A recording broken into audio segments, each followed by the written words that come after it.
updates ng Bordo. Congrats kila Barbie Fortesa at David Licauco, male and female makabata star sa Anak TV Seals Award. Congrats, sabi ni Barbie sa kanyang tweet. Maraming salamat po Anak TV Awards. Post ni Sir Nathan, si David na mismo kumuha ng award sa Anak TV Awards. And nakita rin sila David at dati nakalab team ni Barbie na si Joshua Dionisio, may award din. Congrats sa lahat na nagwawi sa Anak TV.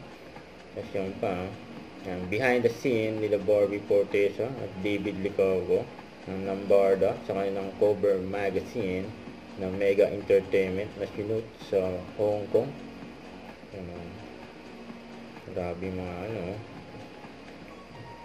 kuha, mga shot ng Barda nila Barbie David dyan sa Hong Kong.